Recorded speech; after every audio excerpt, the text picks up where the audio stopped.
నేను బడిలో తెలివి కల్లోని, నాకు ఎక్కువ మార్కులు వచ్చినాయి. నా దోస్తు లగ్గం పోయినా, నా దోస్తు లగ్గం పోతే నన్ను కొట్టడం ఏందని ఆయన బాధపడుతున్నాడు. ఊరవతల కూర్చుండి బాధపడుతుంటే, ఊరవతలకేని ఒంటి మీద బట్టలు లేనోళ్ళు, ఒంటి నిండా బట్టలు లేనోళ్ళు, అంటరాని జాతుల ప్రజలు ఆ బాపనోళ్ళు తిని పారేసిన ఇస్తర్లల్ల మెతుకుల కోసం పలిగిపోయిన కుండ పెంకలు పట్టుకొని వస్తారు. ఏమున్నాయి అలా చేతుల? పలిగిపోయిన కుండ పెంకలు. ఒంటి మీద బట్టలు లేవు. వెనుకట ఊరవతల ఉన్న పందుల కాసే ఎల్లయ్య ఎట్లయితే బుడ్డగోసి పెట్టుకుంటారో ఆ నమూనా ఉన్న మనుషులు ఊళ్ళకి వస్తా ఉన్నారు. రాంగ రాంగ రాంగ రాంగ ఈయన కనబడతాడు. ఈయన కనబడ్డప్పుడు నమస్కారం పెట్టి మందలిస్తాడు. అయ్యా, గీడ కూర్చుండి బాధపడుతున్నారు, ఏమైంది? ఏమైంది అంటే జరిగిన కథ చెప్పిండు. ఏం జరిగింది? ఈయనకు ఏం జరిగింది? అవమానం జరిగింది. ఎక్కడ? పెళ్లికి పోయినందుకు అవమానం జరిగింది. ఎవరి పెళ్లికి పోయిండు? బ్రాహ్మణుల పెళ్లికి పోయినందుకు, వాళ్ళ దోస్తు పెళ్లికి పోయినందుకు. కరెక్ట్, దోస్తు పెళ్లికి పోయినందుకు అవమానపరిచి వెళ్ళగొట్టాడు. ఎందుకు అవమానం జరిగింది? ఎప్పుడు ఒక తక్కువ కురపోడు మా పెళ్లికి రావడం అని కొట్టేళ్ళగొట్టాడు. అయితే ఆ బట్టలు లేని వాళ్ళకి చెప్పిండి ఈయన, వాళ్ళు బాధపడాలా నవ్వాల? బాధపడాలి. కానీ వాళ్ళు బాధపడలే, వాళ్ళు నవ్వేరు. ఎందుకు నవ్వేరు? వాళ్ళకు తెలివి లేదు, వాళ్ళకు సోయి లేదు, వాళ్ళకు అవమానం ఏందో గౌరవం ఏందో తెలియని ప్రజలు. నువ్వుగా బాపనోళ్ళ పెళ్లికి పోతే కొట్టేళ్ళ కొట్టకుంటే ముద్దు పెట్టుకుంటారా అని వాళ్ళు కూడా నవ్విరు. ఈయనను చూసి వాళ్ళు కూడా ఈయనను చూసి నవ్విరు. బ్రాహ్మణులు పెట్టిన అవమానానికే బాధపడుతుంటే బట్టలు లేనోళ్ళు, తిండి లేనోళ్ళు, జ్ఞానం లేనోళ్ళు, సోయి లేనోళ్ళు, చదువు లేనోళ్ళు నన్ను చూసి నవ్వడం ఏంటి అని ఆయన ఇంకా బాధపడతాడు. బాధపడి అప్పుడు ఆలోచిస్తాడు, దీని అంతటికి కారణం ఏంది అంటే వాళ్ళకు తెలివి లేదని. తెలివి ఎందుకు లేదు? చదువు లేకపోవడం వల్ల. చదువు ఎందుకు లేదు? బాపనోళ్ళు చదువుకోనియలేదు. ఎందుకు చదువుకోనియలేదు? వీళ్ళంతా తక్కువ కులపోళ్ళని బ్రాహ్మణులు చదువుకోనియలేదు. కాబట్టి అప్పుడు ఏమనుకున్నాడు తెలుసా ఆయనకు? ఈ సమాజాన్ని మార్చాలి. ఈ సమాజాన్ని మార్చాలంటే ఏం కావాలి? వీళ్ళందరికీ చదువు కావాలి అని అప్పుడు ఈ మహాత్మా జ్యోతిరావు పూలే గారు ఇంకా బాగా చదువుకొని బడులు పెడతాడు. వెనకడ బడులు ఎవరికి తెలుసా? గంగవ్వ, వెనకడ మనకు బడులు లేవు, మనల్ని బడికి రానిచ్చేటోళ్ళు కాదు.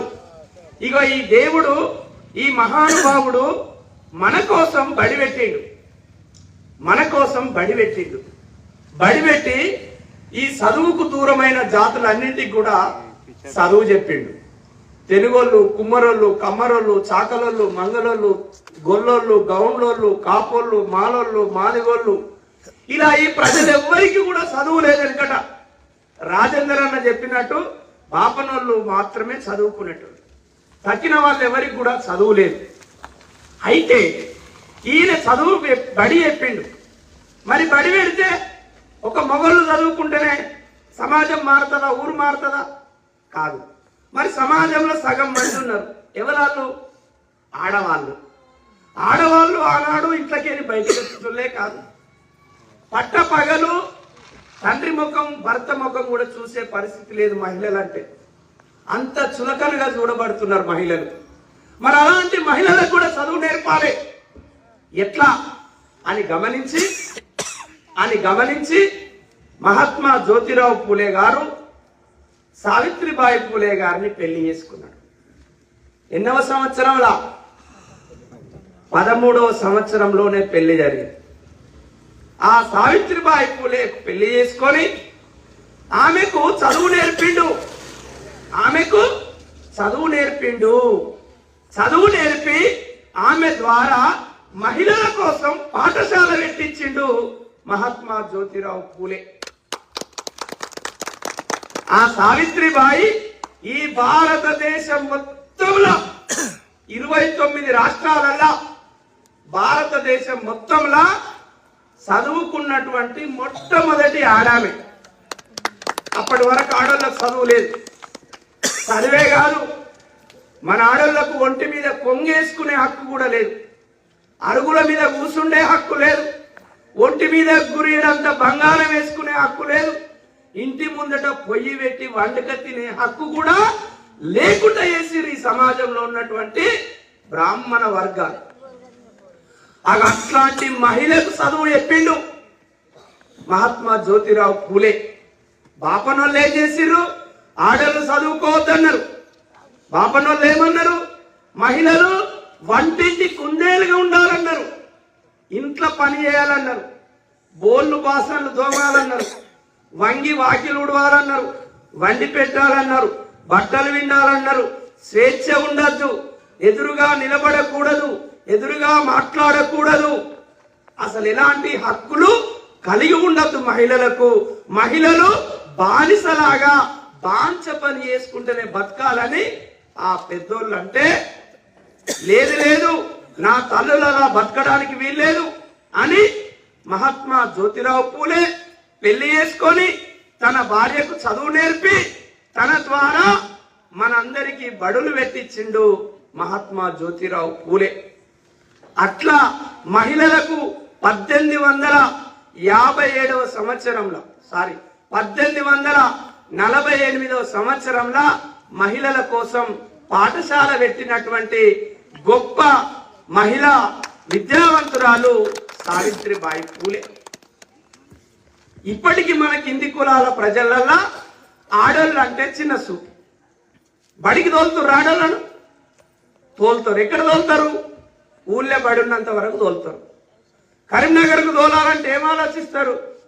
అబ్బా నా బిడ్డను కరీంనగర్కు బడికి తోలల్లా, ఓ ఇంటికిచ్చి లగ్గం చేస్తే పోతుంది అనుకుంటారు. మరి అదే కొడుకుని ఏం చేస్తారు? కరీంనగర్ కాదు హైదరాబాద్ దాకా తోలుతారు.